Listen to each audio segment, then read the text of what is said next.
Hello friends, मैं सुनील शर्मा और आप सभी का एमबीबीएस बायोलॉजी क्लासेस में स्वागत है। तो चलिए आज हम लोग अगले क्लास के लिए तैयार हैं और हम लोग आज मॉडल सेट 3 को पढ़ेंगे। जैसा कि आप लोगों को मॉडल सेट 1 से बताते आ रहे हैं, इस तरह से आपको टोटल 10 मॉडल सेट मिलेंगे जिनको आपको पढ़ लेना है। एक बार वीडियो को देख लेना है। आपको हम शुरू से बोलते आए कि आपको हम गारंटी देते हैं आपको कि आपको जितना हम पढ़ा रहे हैं इन्हीं से जो है आपको ये प्रथम शाब्दिक परीक्षा में जो है, तो प्रथम शाब्दिक परीक्षा जो है आपका जो 2021 में होने वाले हैं उसमें आपका पूछा जाएगा। ठीक है, 2021 नवंबर दिसंबर के समय में जो एग्जाम होने वाले हैं उसी में पूछा जाएगा। ठीक है, चलिए तो हम आप लोगों को जिस तरह से शुरू से आपको मॉडल सेट 1, 2 या 3 आज बात करेंगे हम लोग, और फिर आप लोगों को आगे चलकर जो और भी जो इम्पोर्टेंट क्वेश्चन जो पूछा जा सकता है उनके लिए भी वीडियो तैयार करेंगे।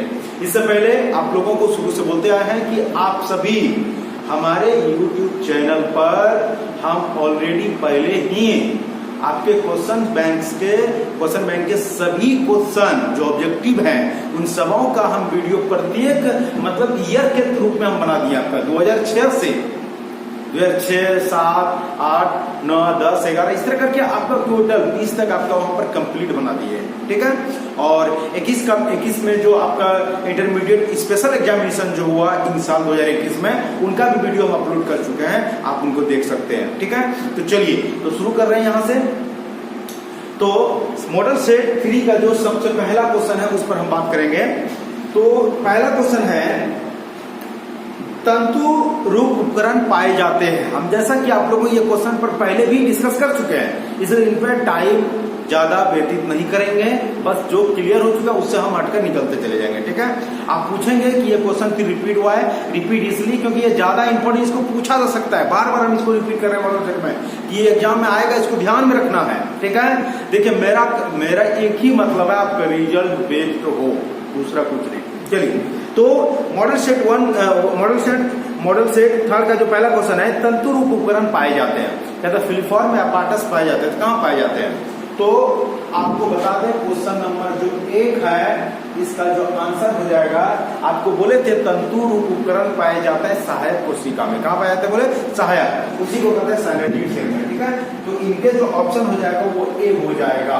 क्या हो जाएगा? सहायक कोशिका, सहायक कोशिका। ठीक है, चलिए क्वेश्चन नंबर 2 का बात कर रहे हैं, ये इसका आंसर हो जाएगा। क्वेश्चन नंबर 2 का बात कर रहे हैं, कहते हैं डीएनए द्विकुलित प्रारूप में एक क्षारीय जोड़ा दूसरे जोड़े से कितना दूर पर रहता है। कह रहे हैं आपको क्या कि डीएनए जो होते हैं, ये डीएनए है, यहाँ पर जो क्षार है एडेनिन, ये जुड़ा रहता है थाइमिन से, फिर थाइमिन ये एडेनिन से जुड़ा रहता है, तो इनके बीच की दूरी क्या है? ऐसे हम आपको बता दें एंगस्ट्रॉन में अगर तो 3.4 एंगस्ट्रॉन होती है। ठीक है, और उसी को नैनोमीटर बोलेंगे 0.34 एंगस्ट्रॉन, सॉरी नैनोमीटर में आपका ये 0.34 नैनोमीटर हो जाएगा, और एंगस्ट्रॉन में अगर बोलेंगे तो 3.4 एंगस्ट्रॉन, केवल ये। ठीक है, और इनका केवल ये। तो आपको बता दें, तो अगर आपके एंगस्ट्रॉन में अगर ऑप्शन दिए तो एंगस्ट्रॉन में ये हो जाएगा। तो जैसा कि आप लोग यहाँ पर देख सकते हैं कि आपका 2 नंबर में जो दिया है सब आपको नैनोमीटर में दिया हुआ है, तो इसका ऑप्शन क्या हो जाएगा? 2 का सी नंबर, 2 का सी नंबर आंसर हो जाएगा। C number 0.34 nanometre. चलिए आंसर हो जाएगा। चलिए अब बात कर रहे हैं क्वेश्चन नंबर 3 का। क्वेश्चन नंबर 3 क्या कहते हैं?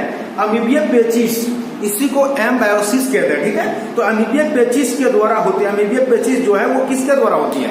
तो आपको बता दें अमीबिया पेचिस जो है ये एंटमीबा हिस्टोलिका, बोले एंटमीबा हिस्टोलिका नामक प्रोटोजोआ के द्वारा होती है अमीबिया पेचिस, जिसको आप एक शब्द में डिसेंट्री बोल सकते हैं। ठीक है, तो हम बोले अमीबिया पेचिस एंटमीबा हिस्टोलिका के द्वारा होती है। तो 3 का ए नंबर, तो 3 नंबर का आंसर हो जाएगा, 3 नंबर का ए एंटमीबा हिस्टोलिटिका। ठीक है, ये इसका आंसर हो जाएगा 3 नंबर। चलिए अब आगे बढ़े। अब हम लोग बात करेंगे क्वेश्चन नंबर 4 का। क्वेश्चन नंबर 4 पर हम लोग बात करेंगे। तो क्वेश्चन नंबर 4 में क्या कहते हैं? कहते हैं कि अंडोत्सर्ग के तुरंत बाद स्तनधारियों में अंडाणु एक परत द्वारा आवृत हो जाते हैं, जिसे कहते हैं, जैसा कि आपको बता दें ये अंडाशय है, ध्यान दीजिएगा, ये अंडाशय है मानव में, मादा में जो है ना, ये यहाँ पर जो है इस तरह रहेगा, ये ग्राफिक फॉलिकल हो गया, प्राइमरी सेकेंडरी टर्सरी और ग्राफिक फॉलिकल हुआ, और आखिरकार में जो है फिर ये अंडाणु धीरे धीरे यहाँ से बाहर निकलेगा। ये अंडाणु बाहर निकल गया, हाँ, ये कॉर्पस ल्यूटियम हो गया, ये अंडाणु बाहर, ये हो गया ओवम, ओवम जिसको आप क्या बोलते हैं अंडाणु, हाँ। तो जैसे ही बाहर निकला, इनके चारों ओर में एक दीवार बन जाएगा, एक दीवार ऐसे, इसी दीवार का नाम है corona radiata, corona radiata, coronavirus नहीं, कोरोना रेडिएटा, ठीक है। तो ये हो जाएगा, तो 4 नंबर के जो ऑप्शन हो जाएगा वो सी नंबर होगा, 4 का ऑप्शन हो जाएगा सी नंबर, ये कोरोना रेडिएटा, ठीक है, 4 का सी। अब क्वेश्चन नंबर 5 का जरा बात करें। तो क्वेश्चन नंबर 5 में क्या कहते हैं कि निम्नलिखित में कौन डीएनए प्रकृति का क्रियाधार, आपको पहले भी बताए थे कि डीएनए के जो रेप्लिकेशन करने का जो आधार है, इसका क्रिया को करने वाला जो आधार है वो क्या है? वो है डिऑक्सीराइबो न्यूक्लियोटाइड। कौन है वो? तो डिऑक्सीराइबो न्यूक्लियोटाइड। तो 5 नंबर का हो जाएगा D number, deoxy ribo nucleotide, यानी का डी नंबर इसका आंसर हो जाएगा, ठीक है। चलिए अब बात करें हम लोग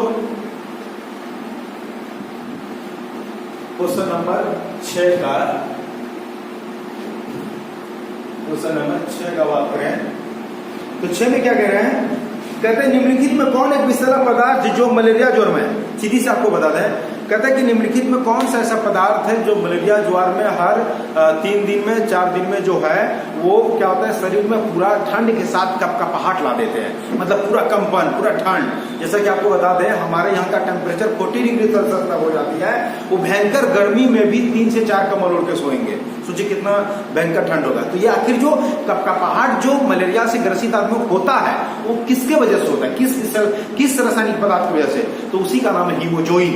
उसी का नाम क्या है? हीमोजोइन नामक रासायनिक पदार्थ, जिनकी वजह से मलेरिया से ग्रसित आदमी में भयंकर ठंड होता है और बुखार आता है।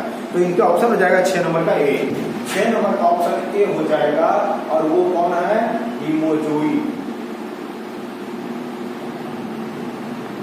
ठीक है। चलिए क्वेश्चन नंबर 7। तो क्वेश्चन नंबर 7 में क्या कहते हैं? निम्नलिखित में कौन एक डीएनए पैलिंड्रोमिक न्यूक्लियोटाइड अनुक्रम है? सीधी तौर पर आपको बता दें यहाँ पर जो बेस होगा वो बेस किनसे जुड़ा रहता है आपस में, बस उसको केवल ध्यान में देना है, ठीक है। हम उस चारों बेसों को लिखते हैं ताकि आपको समझ में आ जाए, ठीक है। चलिए देखिए option number A, guanine, adenine, adenine, thymine, thymine, adenine, ठीक है। एंड यहां पर एंड लिखा होगा और यहां पर फिर आपको मिलेगा साइटोसिन, थायमिन, थायमिन और एडेनिन, एडेनिन। तो जाहिर बात है यहाँ पर एडेनिन है तो एडेनिन जुड़ा रहता है थायमिन से, ठीक है। लेकिन यह मिस्टेक से गलती से लिख दिया यहाँ पर जी लिख दिया, ये नहीं होगा, ये होगा, ये होगा, ठीक है। Option number B, C cytosine, guanine, adenine, thymine, cytosine, and दिया है cytosine, guanine, thymine, thymine, adenine, guanine, ठीक है। सी नंबर ऑप्शन में दिया हुआ है cytosine, adenine, thymine, guanine, cytosine, adenine and guanine, cytosine, thymine, adenine, guanine, thymine, और आखिरकार डी नंबर में दिया हुआ है नन ऑफ दीज। चलिए तो सबसे पहले हम आप लोगों को बता दें यहाँ पर ये अनुक्रम जो बोल रहे हैं आपको लिखने पे पैलिंड्रोमिक में, तो कैसे लिखेंगे इसको जरा ध्यान दीजिएगा। यहाँ पर साफ साफ शब्दों में आपको बता रहे हैं। आप ये और ये के बीच में देखिए रिलेशन बनता है, ये आपको पहले भी बताते हैं, यहाँ पर जरा ध्यान दीजिएगा, छोटा सा चीज लेकर आपको समझा रहे हैं। एडेनिन जुड़ा रहता है थायमिन के साथ में, थायमिन जुड़ा रहता है एडेनिन के साथ में, साइटोसिन जुड़ा रहता है ग्वानिन के साथ में, और ग्वानिन जुड़ा रहता है साइटोसिन के साथ में। ये चीज ऊपर आप समझिए, ठीक है। अब यहाँ पर इनके जो स्पार्क ने इनका अपोजिट ट्रीट किया, अब इस तरह समझिए, देखें यहाँ पर इनको समझते हैं, ये जो यहाँ पर है इनके नीचे में ये है या नहीं है, ये चीज है कि नहीं, आएगा कि नहीं आएगा, ये चीजों को जरा देखना। तो देखते हैं कैसे। तो एडेनिन किससे जुड़ा रहता है, तो सॉरी ग्वानिन किससे जुड़ा रहता है, तो ग्वानिन साइटोसिन से, तो इसको अपोजिट में लिख सकते हैं ऐसे साइटोसिन। फिर एडेनिन किससे जुड़ा रहता है भाई, एडेनिन तो थायमिन से आपको लिखना है, फिर एडेनिन से जुड़ा रहता है थायमिन से, या फिर एडेनिन लिखना है। अब ये क्या है, थायमिन, थायमिन से जुड़ा रहता है एडेनिन से ए, फिर थायमिन से जुड़ा रहता है ए से, एडेनिन से, अब फिर एडेनिन जुड़ा रहता है किससे, तो एडेनिन जुड़ा रहता है थायमिन से, देखिए यहाँ पर। अब इनको आप मैच कीजिए, मिलाइए, ये आपने जो ये लिखे ये इनसे मैच करता है, देखते हैं cytosine, cytosine, thymine, thymine, thymine, thymine, adenine, adenine, adenine, adenine, फिर थायमिन, थायमिन, इनसे मैच करते हैं। अब इन सबों को मैच करके देख लेते हैं मिलता है क्या। साइटोसिन, तो साइटोसिन से जुड़ा हुआ कौन रहता है, ग्वानिन, ग्वानिन से साइटोसिन, एडेनिन से थायमिन, थायमिन से एडेनिन, और साइटोसिन से ग्वानिन, ठीक है। चलिए अब मिला के देखते हैं। जी, जी है नहीं है, सी, सी है नहीं है, मतलब ये मैच नहीं किया, ये खत्म हो गया, ठीक है। अगला अब इन दोनों को मैच करके देखते हैं। साइटोसिन जुड़ा रहता है ग्वानिन से एडेनिन, थायमिन से, थायमिन एडेनिन से, ग्वानिन साइटोसिन से, और साइटोसिन ग्वानिन से और एडेनिन थायमिन से, मिला के देखते हैं। जी, जी मिल गया, ठीक है। टी, टी नहीं है यहाँ पर, तो सी हो गया, फिर ए मिल नहीं गया, खत्म हो गया। तो नॉर्थ ईस्ट का मतलब नहीं होता है। अब ये ऑप्शन नंबर ए जो है इनका सही हो जाएगा। अब जैसा कि आपको बताया यहाँ पर जो टाइपिंग करने में उन्होंने जी दिया था, जी को कटिंग कर लीजिएगा, उसको सही कर लीजिए जी को, और जी को कटिंग कर दिया टी होगा, ठीक है। चलिए इसका ऑप्शन नंबर ए सही होगा, 7 नंबर का ए। चलिए एक बार आप देख लीजिए ढंग से। चलिए अब इससे आगे बढ़ते हैं, क्वेश्चन नंबर 8 में चलते हैं। क्वेश्चन नंबर जो 8 है उस पर बात करते हैं। तो क्वेश्चन नंबर 8 में क्या कहते हैं, निम्नलिखित में किसका सिस्टजल का वाहित, या वाहित लिख दिया, जरा इसको सही कर लेंगे, वाहित मल के द्वारा संदूषण का सूचक है। आपको बता दें कहीं भी अगर नाला में अगर वहां पर दूषित पदार्थ को वाहित किया जाएगा तो वहां पर वो प्रदूषण उत्पन्न करने लगेगा, मतलब दूषित हो जाएगा, गंध होने लगेगा। ये एक बैक्टीरिया के द्वारा होती है, उसका नाम है इस्चेरिचिया कोलाई। इस बैक्टीरिया का क्या नाम है, इस्चेरिचिया कोलाई नामक बैक्टीरिया है। ये बैक्टीरिया जो है वो जहां पर प्रदूषित हो जाएगा, महकने लगेगा जल, वो यही महकता है। कौन है वो, इस्चेरिचिया कोलाई, ठीक है। तो इसका ऑप्शन हो जाएगा 8 का ए नंबर, 8 का ए नंबर हो जाएगा। इसको शॉर्ट में इकोरी,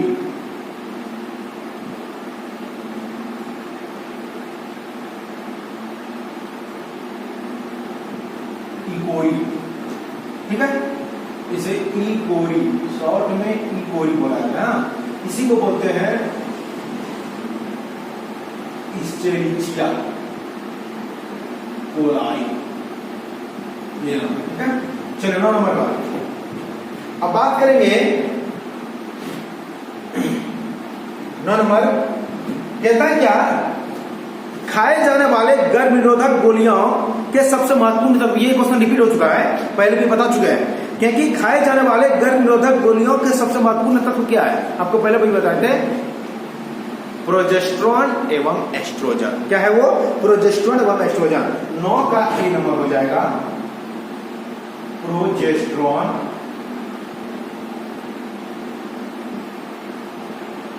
एवं oestrogen,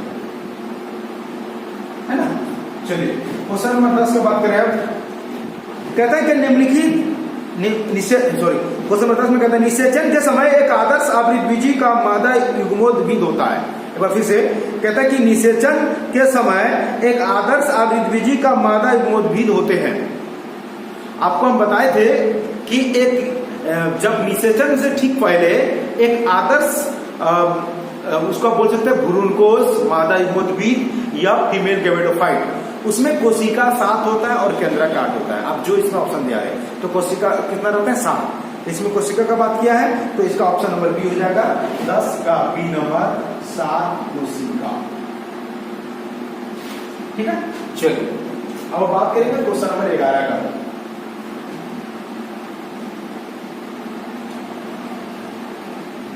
question number 11, question number 11 में क्या कहता है, निम्नलिखित में कौन एक परीक्षा संकलन, परीक्षा मतलब होता है टेस्ट क्रॉस। जैसा कि अपने बच्चे को बताते हैं कि अभी ये पढ़ाई नहीं है टेस्ट क्रॉस को, तो वो पढ़ाएंगे आपको। इस टेस्ट क्रॉस को परिभाषा बता देते हैं, क्या कहते हैं। जब F1 पीढ़ी के पौधे को उसके रिसेसिव के साथ मतलब अप्रभावी के साथ, जब F1 पीढ़ी के पौधे को उसके रिसेसिव के साथ मतलब अप्रभावी के साथ क्रॉस कराई जाती है, तो ऐसे क्रॉस को टेस्ट क्रॉस कहते हैं। ठीक है, मतलब उसी को कहा जाता है परीक्षार्थ क्रॉस या उसी को टेस्ट क्रॉस कहते हैं। दोनों की चीज एक बार फिर से आपको पूछा जाएगा टेस्ट क्रॉस क्या बोले, जब F1 पीढ़ी के पौधे को रिसेसिव के साथ, जब F1 पीढ़ी के पौधे को अप्रभावी के साथ क्रॉस कराई जाती है, तो ऐसे क्रॉस को टेस्ट क्रॉस कहते हैं। ठीक है, तो आपको बता दे बाबू, इसके जो ऑप्शंस हो जाएंगे वो 11 का डी नंबर हो जाएगा, 11 नंबर का डी। ठीक है, आपको बता दें वो क्या क्या हो जाएगा, तो capital T small T into small T small ये होगा। ये हो गया F1 पीढ़ी हो गया, और ये हो गया रिसेसिव। ठीक है, ये दोनों के बीच में क्रॉस, इसी को कहा जाता है टेस्ट क्रॉस। जब पढ़ाएंगे आपको क्लियर कर देंगे, ऐसा आपको समझा दिए। चलिए क्वेश्चन नंबर 12 नंबर में क्या कहते हैं, निम्नलिखित में कौन सा 3 फुट जो पॉलीपेप्टाइड श्रृंखला के संश्लेषण, यहाँ पर पॉलीपेप्टाइड लिख दिया, पॉलीपेप्टाइड होगा, पॉलीपेप्टाइड श्रृंखलाओं के संश्लेषण, पॉलीपेप्टाइड श्रृंखला के संश्लेषण करती है। तो इनमें आपको बता दें ये कर रहे हैं टर्मिनेशन का बात कर रहा है, ये मतलब समापन कोडन का बात कर रहे हैं। तो समापन कोडन के बारे में आपको बताया क्योंकि ये याद रख लीजिएगा, समापन कोडन को निकलता है यूरासिल एडीन, उसके बाद क्या हो जाए UAG। ठीक है, यूरासिल एडीन ग्वानिन, और क्या हो जाएगा तो UGA, मतलब क्या हो जाएगा UGA, यूरासिल ग्वानिन और एडीन। याद रखिए ये समापन कोडन है। ठीक है, अब क्वेश्चन नंबर 13 का बात करें, क्वेश्चन नंबर 13 में कहते हैं एड्स का पहचान की जाती है किसके द्वारा। तो याद रखेंगे एड्स का जांच जो क्या था, पहचान क्या था, वो इलिसा के द्वारा, किसके द्वारा, इलिसा के द्वारा किया जाता है। तो 13 नंबर का जो आंसर हो जाएगा वो ऑप्शन नंबर हो जाएगा बी, इलिसा हो जाएगा। कहता है कि एंजाइम लिंक इम्यून सॉर्बेंट एसे, बोले कि आपको इसी को कहते हैं एंजाइम लिंक इम्यून सॉर्बेंट एसे। ठीक है, ये नंबर। चलिए अब बात करेंगे क्वेश्चन नंबर 14 का। क्वेश्चन नंबर 14 का बात करेंगे। क्या कहते हैं क्वेश्चन नंबर 14 में कि डीएनए के एक रज्जु के आनुवंशिक सूचना की आरएनए प्रतिलिपि बनने की प्रक्रिया, पहले भी बता चुके हैं आप लोगों को। 14 नंबर में आपको बोले थे कि डीएनए से बनता है आरएनए, डीएनए से बनता है आरएनए। कौन सा आरएनए, तो मैसेंजर आरएनए। ये तो डीएनए से जो मैसेंजर आरएनए बनते हैं, इस क्रिया को कहते हैं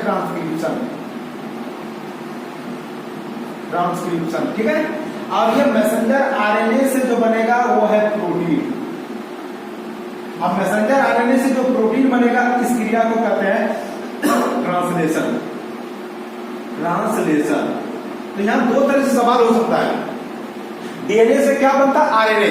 तो डीएनए से जब मैसेंजर आरएनए बनता है तो इस क्रिया को क्या कहते हैं, ट्रांसक्रिप्शन। लेकिन मैसेंजर आरएनए से भी जब प्रोटीन बनेगा उस क्रिया को ट्रांसलेशन कहते हैं। अब यहां पर थोड़ा सा बात समझना है, ये पूछा जा सकता है आपको एग्जाम में कि ट्रांसक्रिप्शन में क्या बनता है। तो ट्रांसक्रिप्शन में मैसेंजर आरएनए बनते हैं। अगर पूछा गया ट्रांसलेशन में क्या बनता है, तो ट्रांसलेशन में प्रोटीन बनता है। ये क्वेश्चन रिपीट कर सकता है, पूछा जा सकता है। सवाल देखो फिर से, सवाल पूछा यहां पर आपको कि डीएनए से जो मैसेंजर आरएनए बनता है, इस क्रिया को क्या कहते हैं, तो उसको ट्रांसक्रिप्शन कहते हैं। लेकिन आपको ये पूछा जा सकता है कि ट्रांसक्रिप्शन में क्या बनते हैं, तो वो मैसेंजर आरएनए बनते हैं। ठीक है, आगे अब आगे बोल रहा है कि मैसेंजर आरएनए से क्या बनता है, मैसेंजर आरएनए से प्रोटीन। इस क्रिया को क्या कहते हैं, ट्रांसलेशन। लेकिन ये सवाल आपको कर सकता है, पूछा जा सकता है कि ट्रांसलेशन से क्या बनते हैं, तो ट्रांसलेशन से प्रोटीन बनते हैं।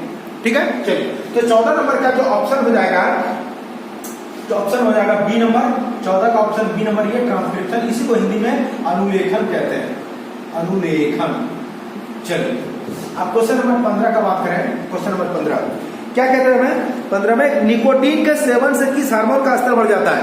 कहता है जो आदमी ज्यादा निकोटीन लेता है उसके शरीर में कौन सा हार्मोन बढ़ता है। आपको बता दें, एक तो सबसे पहले ऑक्सीटोसिन और दूसरा है प्रोलैक्टिन, ये दो सबसे ज्यादा बढ़ जाता है लेने से।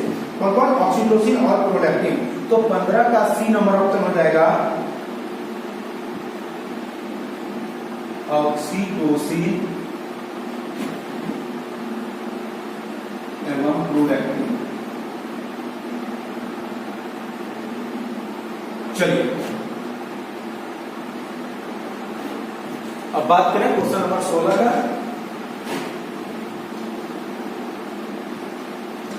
क्वेश्चन नंबर 16 में क्या कह रहे हैं? एक दंपति की 6 बेटियां हैं, अगली बार उनकी लड़की संतान होने की कितना संभावना? एक सवाल छोटा सा कह रहा है, थोड़ा दिमाग भी लगाना है। कहता है कि एक दंपति, एक फैमिली है जिनके 6 को बेटी है, 6 बेटी है। कहता है 7वां जो बच्चे होने वाले वो लड़का वो लड़की होगा, कितना संभावना हो सकता है? सीधी सी बात है, 50% बोल सकता है कि 50% लड़का 50% लड़की, काम खत्म हो गया। तो वही कहता है कि एक दंपति की 6 बेटियां हैं, अगली बार उनकी लड़की संतान होने की कितनी संभावना? तो 50% हो जाएगा। तो इसका ऑप्शन हो जाएगा 16 का बी नंबर। 16 का बी नंबर मतलब कितना? 50%। कितना प्रतिशत? तो 50%। ठीक है। चलिए क्वेश्चन नंबर 17। क्वेश्चन नंबर 17 में क्या कहते हैं? नारियल के खाने योग्य भाग, आपको बता भी चुके कितना बार, नारियल के खाने योग्य भाग कौन होता है? पुष्पासन, अंग्रेजी में इंडोस्पर्म। पुष्पासन, अंग्रेजी में इंडोस्पर्म। ठीक है। ये देखिए धान, गेहूं, मक्का है ना, नारियल, इस सब का खाने योग्य भाग क्या है? पुष्पासन। तो सॉरी पुष्पासन नहीं, इंडोस्पर्म। इंडोस्पर्म, धान, गेहूं, मक्का, इनका खाने योग्य भाग का नाम क्या है? इंडोस्पर्म। उसी को अंग्रेजी में क्या कहते हैं? सॉरी उसी को इंडोस्पर्म और हिंदी में भ्रूणपोष कहते हैं। ठीक है। तो 17 नंबर का जो है, 17 नंबर का जो सॉरी 17 नंबर ना, क्वेश्चन नंबर 18 हो गया, 18 तो 18 करते 17 की बात करेंगे। 18 नंबर का जो आंसर हो जाएगा, 18 नंबर का वो आ जाएगा डी। कौन हो जाएगा? तो भ्रूणपोष। ठीक है। चलिए क्वेश्चन नंबर 17 पे थोड़ा अच्छे से डिस्कस करना होगा हमको आज। क्वेश्चन नंबर 17 पे थोड़ा डिस्कस करना होगा। क्वेश्चन नंबर 17 पर थोड़ा डिस्कस करना होगा, थोड़ा करना होगा, क्योंकि हम आप माफी चाहते हैं इसके लिए कि आप लोगों को जो है, हम शायद मॉडल सेट 1 में आपको इस पर जो डिस्कस किए थे वहां पर थोड़ा सा जल्दी में करने के प्रयास में उसमें आपको सही ढंग से उसको बता नहीं पाए, और यहाँ पर आपको क्लियर कर देते। एक बार जरा ध्यान दीजिएगा। ठीक है। देखिए जब किसी पुष्प में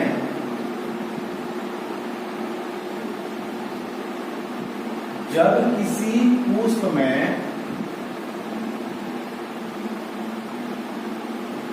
किसी पुष्प में ये मादा जनन है और ये हो गया नर जनन, ध्यान दीजिए, इसी का नाम हुआ पुमांग, और ये जो पूरे जो दिख रहा है यहां से, ये पूरे हो गया पुमांग, ये हो गया जयम। ठीक है। आप एक शब्द में बोल सकते हो तो पुमंग का ही एक भाग को कहा जाता है, इसी का ही एक पुमंग बहुत सारे रहते हैं, जैसे एक हुआ और एक है, और भी हो सकता है ना, तो बहुत सारे रहता है, तो एक को कहा जाता है पुंकेसर। ठीक है। ये जयम, जयम जैसे एक पुष्प में जहां यहाँ पर एक दिख रहा है, इसके अलावा बहुत सारे पुष्प ऐसे जिसमें बहुत सारे होते हैं, इसके एक भाग को कहा जाता है स्त्री केसर। ठीक है। चलिए कहता है कि पुष्प में यदि जयन और उमंग ये दोनों रहा तो आप उनको उत्कृष्ट पुष्प बोल देंगे, मतलब उस पुष्पों को आप परफेक्ट पुष्प बोल सकते हैं। ऐसे पुष्प 2 प्रकार के होते हैं, एक कंप्लीट और एक इनकम्प्लीट। कंप्लीट मतलब पूर्ण पुष्प जिसमें चारों चक्र रहेगा। कौन कौन? बाह्यदल, पंखुड़ियां, पुमंग और जयन, ये चारों रहेगा तो उसे कंप्लीट फ्लावर कहते हैं। इनकम्प्लीट फ्लावर उसे कहते हैं जो चारों चक्रों में बाह्यदल, पंखुड़ी, पुमंग और जयन, ये चारों में से कोई भी एक एब्सेंट रहेगा तो उसे क्या बोलेंगे? तो उसे अपूर्ण पुष्प बोलेंगे। लेकिन उसी अपूर्ण पुष्प में जब ये दोनों रहेगा, जयन और पुमंग दोनों रहेगा, अगर ये दोनों प्रेजेंट है कम से कम पुष्प में, पुमंग और जयन दोनों, मतलब स्त्री केसर और पुंकेसर यदि प्रेजेंट है, ये दोनों पार्ट अगर प्रेजेंट है तो उसे परफेक्ट पुष्प कहा जाता है, उत्कृष्ट पुष्प कहा जाता है, परफेक्ट पुष्प कहा जाता है। ठीक है। तो इसके जो ऑप्शंस हो जाएंगे 17 नंबर का, वो बी नंबर हो जाएगा, उत्कृष्ट पुष्प हो जाएगा, ऑप्शन नंबर बी हो जाएगा परफेक्ट। इसी को उत्कृष्ट पुष्प कह सकते हैं, उत्कृष्ट। ठीक है। चलिए 17 का बी। हम आपको पहले भी बोले माफी चाहेंगे, आपको मॉडल सेट 1 में अधूरा जानकारी दे पाए थे, हम आपको कंप्लीट करते हैं यहाँ पर, ठीक है। चलिए आगे बढ़ते हैं। क्वेश्चन नंबर 19 में 18 बता चुके थे, 19 में बात करेंगे। 19 नंबर में क्या कहते हैं, फूलों में कीटों द्वारा परागण क्या कहलाता है। फूल में जब कीट के द्वारा परागण होती है, फूल में जब कीट के द्वारा परागण होती है तो उसे एंटेमोफिली कहते हैं। क्या कहते हैं उसे, एंटेमोफिली, है ना। तो इसके ऑप्शन हो जाएगा 19 का ए नंबर, 19 का ए नंबर हो जाएगा एंटोमोफिली, ठीक है। चलिए 20 नंबर का आंसर,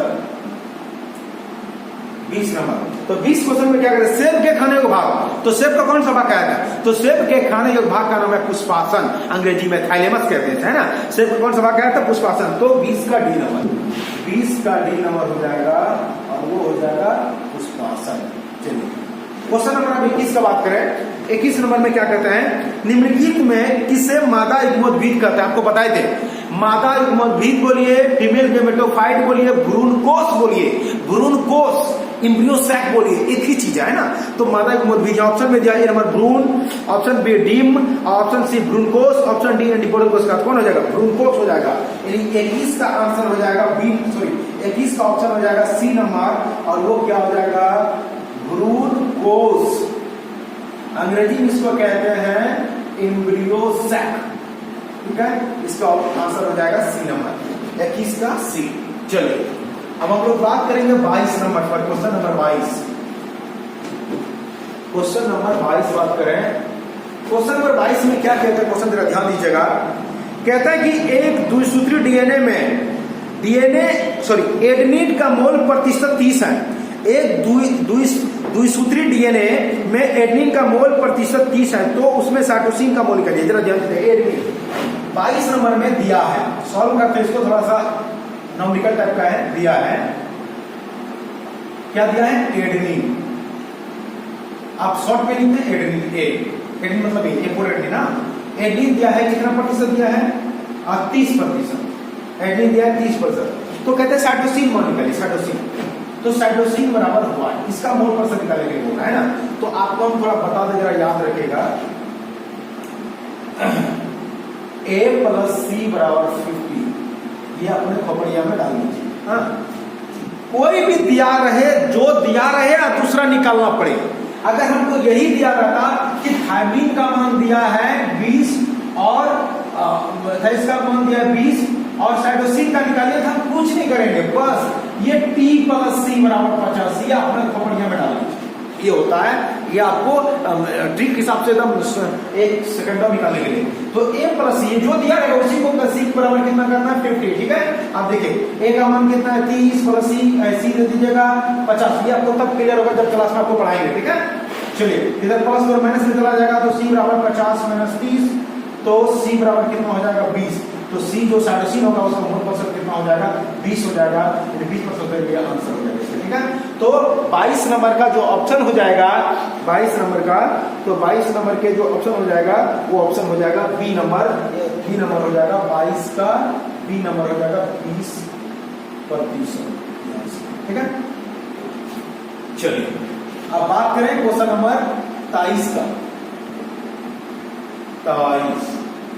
23 नंबर पर क्वेश्चन में क्या कह रहे हैं, निम्न में से, जरा क्वेश्चन को ध्यान से सुनिएगा, निम्न में से किसे वायु प्रदूषक नहीं माना जाता है। किसे वायु प्रदूषक नहीं माना, पहले हम आपको ऑप्शन दे देते हैं। कहते हैं निम्न में से किसे वायु प्रदूषक नहीं माना जाता, कंपटीशन वाले के लिए बहुत ज्यादा important. Option A carbon monoxide, जिसको CO बोलते हैं। Option B CO2 carbon dioxide. Option C CFC chlorofluorocarbon. Option D aerosol. आपको बता दें कार्बन मोनोऑक्साइड भयंकर वायु प्रदूषक है, CFC भी वायु प्रदूषक के अंतर्गत आते हैं, एरोसोल भी आते हैं, लेकिन कार्बन डाइऑक्साइड को वायु प्रदूषक नहीं माना जाता है। कार्बन डाइऑक्साइड को वायु प्रदूषक नहीं माना जाता है। एक बार फिर से, कार्बन डाइऑक्साइड को वायु प्रदूषक नहीं माना जाता है। तो इसका आंसर हो जाएगा 23 का बी नंबर, 23 का बी नंबर हो जाएगा CO2 कार्बन मोनोऑक्साइड, ठीक है, sorry carbon dioxide, carbon dioxide. चलिए क्वेश्चन नंबर 24 का बात करें। क्वेश्चन नंबर 24 में क्या कहते हैं, ये सब क्वेश्चन बहुत रिपीट होगा जो आप बात कर रहे हैं हम लोग। डार्विन का सिद्धांत आधारित है, कहता है डार्विन का सिद्धांत आधारित है, किस पर आधारित है?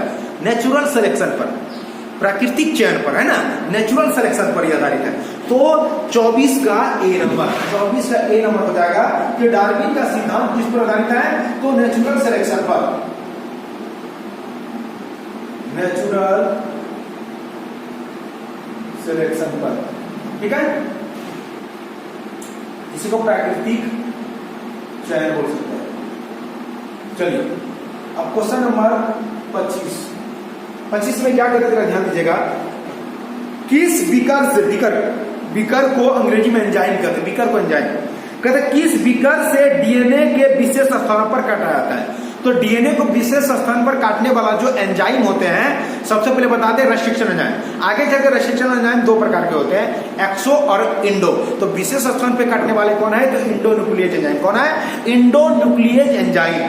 तो इनके जो ऑप्शन हो जाएगा 25 का डी नंबर, है ना, इंडोन्यूक्लियेज एंजाइम। तो रेस्ट्रिक्शन इंडोन्यूक्लियेज 25 का डी नंबर, 25 का डी नंबर हो जाएगा, 25 का डी नंबर हो जाएगा रेस्ट्रिक्शन इंडोन्यूक्लियेज।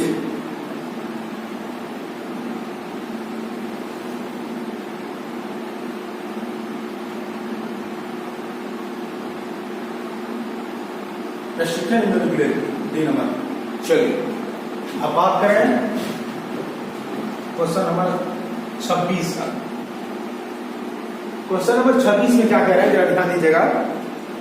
उपार्जित लक्षणों की वंशानुगति को किसने दिया था? एक बार फिर से कहते हैं कि उपार्जित लक्षणों की वंशानुगति, इसी को बोलते हैं theory of N inheritance of acquired. वही कह रहा है, उपार्जित लक्षणों की वंशानुगति का सिद्धांत किसने दिया था? वंशानुगति को किसने दिया था? याद रखिएगा, लेमार्क ने। आगे हम समझाएंगे, आपको क्लियर करेंगे। आपको बता दें थोड़ी सी बात लेकर।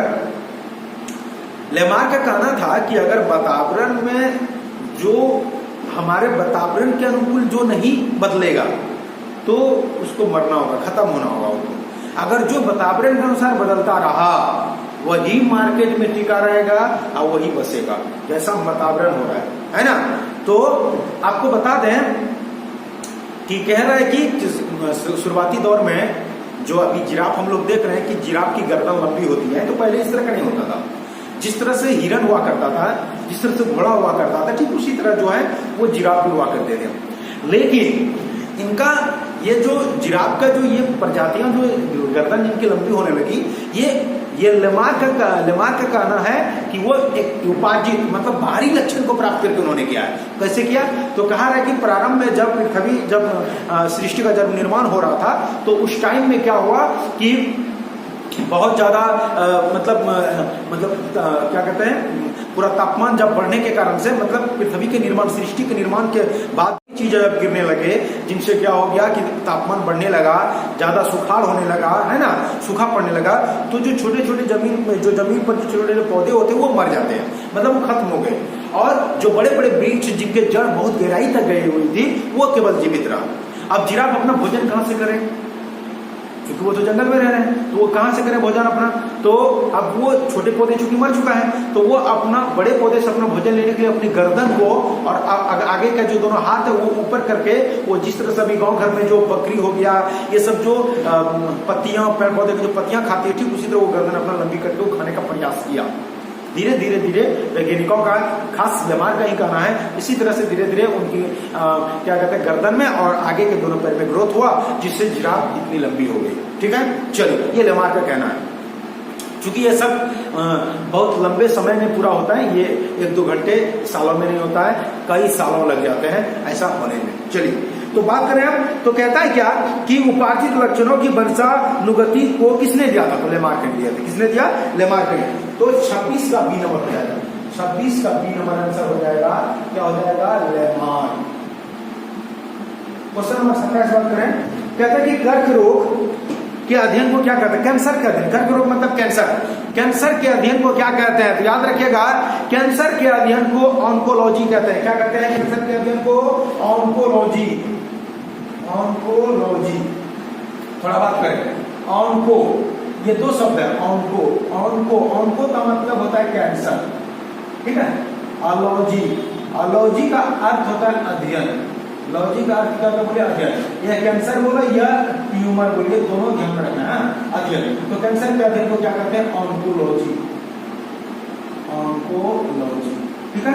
तो 27 नंबर का जो ऑप्शन हो जाएगा ऑन्कोलॉजी, 27 का ऑप्शन हो जाएगा सी नंबर, 27 का ऑप्शन हो जाएगा सी नंबर ऑन्कोलॉजी, ठीक है। चलिए अब क्वेश्चन नंबर 28 पे बात करें,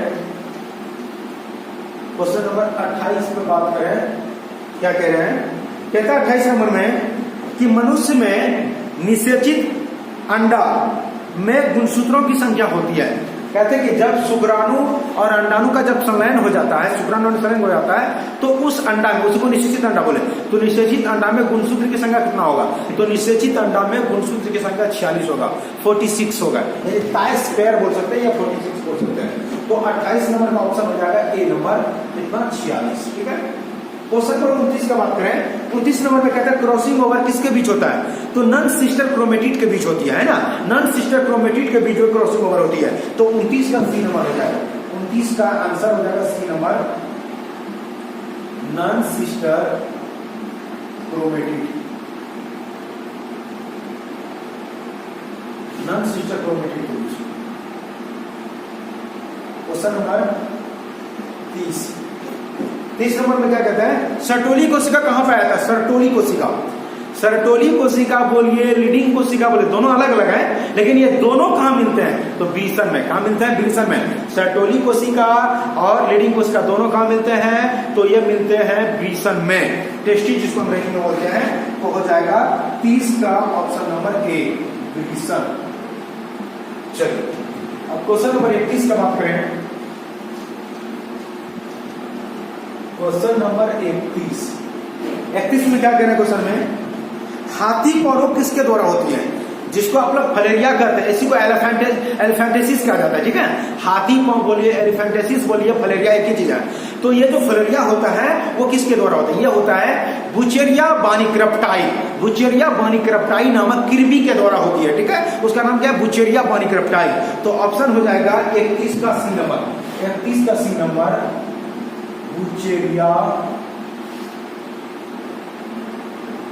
बानिक्रप्टाई, बुचेरिया, ठीक है। क्वेश्चन नंबर 32 इसका आंसर हो जाएगा 32 में क्या कहते हैं? ट्रांसलेशन में बनता है, आपको कुछ देर थोड़ा देर पहले बताया था आपको बीच में, है ना। ट्रांसलेशन में क्या बनता है? तो ट्रांसलेशन में प्रोटीन बनता है। ट्रांसलेशन में क्या बनता है? प्रोटीन। ट्रांसलेशन में प्रोटीन बनता है। तो 32 का सी नंबर हो जाएगा, 32 का सी नंबर, प्रोटीन। ये आंसर 32 का। चलिए अब बात करें 33 नंबर, 33 नंबर क्वेश्चन में क्या कहते हैं? मक्का में पर परागण होता है। मक्का में किसके द्वारा? तो मक्का में वायु के द्वारा पर परागण होता है। किसके द्वारा? वायु के द्वारा। मक्का में वायु के द्वारा पर परागण होती है, मक्का में वायु के द्वारा होती है।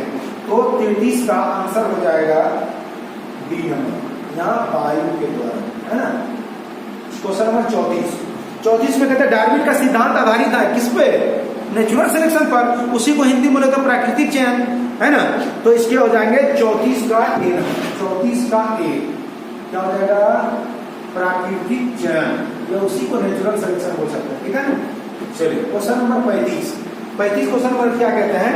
बैसिलस थ्रुनजिएंसिस, बैसिलस थ्रुनजिएंसिस द्वारा कौन सा विषाक्त प्रोटीन उत्पादन? सबसे पहले आपको बता दें, ये बैसिलस थ्रुनजिएंसिस होता क्या है? बैसिलस थ्रुनजिएंसिस दुनिया का सबसे पहला बायोपेस्टिसाइड है। बायोपेस्टिसाइड का मतलब ऐसा, मतलब एक होता है पेस्टिसाइड। पेस्टिसाइड का मतलब होता है कीटनाशक, मतलब कीड़े मकोड़े को मारने की दवाई। लेकिन यहां पर बात कर रहे हैं बायोपेस्टिसाइड, मतलब जिंदा होकर कीड़ा मकोड़ा को मारने वाला, वही बोला। तो दुनिया का सबसे पहला बायोपेस्टिसाइड का नाम है बैसिलस थ्रुनजिएंसिस, एक बैक्टीरिया है, ठीक है। और इस बैक्टीरिया के शरीर में एक विशेष प्रकार का रासायनिक पदार्थ का निर्माण होता है जिसका नाम है एक प्रकार का वो टॉक्सिन है, जहर है ना, उसी का नाम है बीटी टॉक्सिन, है ना। तो उस टॉक्सिन का, वो जो टॉक्सिन है उसी टॉक्सिन को कहते हैं क्रायोप्रोटीन। क्या कहते हैं उसे? क्रायोप्रोटीन। उसी को बीटी टॉक्सिन बोले या क्रायोप्रोटीन बोले। तो बैसिलस थ्रुनजिएंसिस द्वारा कौन सा विषाक्त प्रोटीन उत्पन्न होता है? तो क्रायोप्रोटीन, है ना। तो 35 का सी नंबर हो जाएगा, 35 का सी नंबर, क्रायोप्रोटीन, क्रायोप्रोटीन। क्या हो जाएगा, क्रायो प्रोटीन, क्रायो प्रोटीन। चलिए कोई दिक्कत इसमें। अब आगे 5 और क्वेश्चन बचा हुआ है। इससे पहले आपको बता, जो भी नए बच्चे हैं चैनल को सब्सक्राइब नहीं किए हैं, चैनल को सब्सक्राइब कर लीजिए, लाइक पसंद आ रहा है लाइक कीजिए, अपने दोस्तों के साथ शेयर कीजिए, ठीक है। चलिए अब बात करें क्वेश्चन नंबर 36 का। क्वेश्चन नंबर 36, चलिए क्या कहते हैं क्वेश्चन नंबर 36 में, कहते हैं कि परिभ्रूणपोष निम्न में से किसका बचा हुआ भाग है। पहले भी आपको बता चुके थे, परिभ्रूणपोष जो बचा हुआ वो न्यूसेलस का है, बीजांड गाय का है ना, बीजांड गाय का हुआ है। तो 36 का ए नंबर हो जाएगा बीजांड गाय, बीजांड गाय, इसी को अंग्रेजी में न्यूसेलस। आपको जो पढ़ाए थे, जब बीजांड पढ़ाए थे, बीजांड में जो बीच वाला भाग था, जो इस तरह मधुमक्खी के छत्ते के समान जो रचना था, है ना, इस तरह का, इसी का नाम है न्यूसेलस, यही बचा हुआ, इसी का बचा हुआ। तो 37 नंबर क्वेश्चन, 37 में कहते हैं प्राकृतिक चयन का सिद्धांत किसने प्रस्तावित किया था। प्राकृतिक नेचुरल सिलेक्शन किसने दिया था, डार्विन ने, इसका पूरा नाम है चार्ल्स डार्विन। तो कहता है क्या कि प्राकृतिक चयन का सिद्धांत किसने दिया था, तो डार्विन ने। तो इसका 37 का बी नंबर, चार्ल्स डार्विन। चलिए क्वेश्चन नंबर 38, क्वेश्चन नंबर 38 का क्या आंसर होगा, कहते हैं कि स्वपरागण रोकने हेतु, स्वपरागण रोकने हेतु परागकोश को हटाने की क्रिया को क्या कहते हैं। आपको हम बताए थे कि सभी को पर परागण पसंद है, स्वपरागण किसी को पसंद नहीं है। तो वही कहते हैं कि स्वपरागण की क्रिया को रोकने के लिए पुष्प के परागकोश को कैंची से काट देता है या उसको बंद कर देता है ना, इसी क्रिया में काट कर जो हटा देता है, इस क्रिया को विपुंसन कहते हैं, अंग्रेजी में विपुंसन कहते हैं, अंग्रेजी में इमेस्कुलेशन कहते हैं, अंग्रेजी में इमेस्कुलेशन, और उसी को कहते हैं विपुंसन। तो इसका ऑप्शन हो जाएगा 38 का बी नंबर, 38 का बी नंबर हो जाएगा विपुंसन। चलिए और 2 क्वेश्चन बचा है, 38 हो गया। अब 39 नंबर क्वेश्चन का बात करें तो 39 नंबर क्वेश्चन में क्या कह रहे हैं, जरा ध्यान दीजिएगा। कहता है कि गुलाबास, गुलाबास बोलिए, फोरोक्लॉक प्लांट बोलिए, एक ही है, ठीक है। गुलाबास बोलिए, फोरोक्लॉक प्लांट बोलिए, फोरोक्लॉक पौधा का नाम है, दोनों एक ही चीज है ना। उसी का एक और नाम है मिराबिलिस जलापा, मिराबिलिस जलापा, गुलाबास या फोरोक्लॉक प्लांट बोलिए, ये तीनों का नाम एक ही है। तो ये जो फोरोक्लॉक प्लांट होता है वही कहते हैं। गुलाबास में पुष्प का रंग गुलाबी किस वंशा गति का उदाहरण है।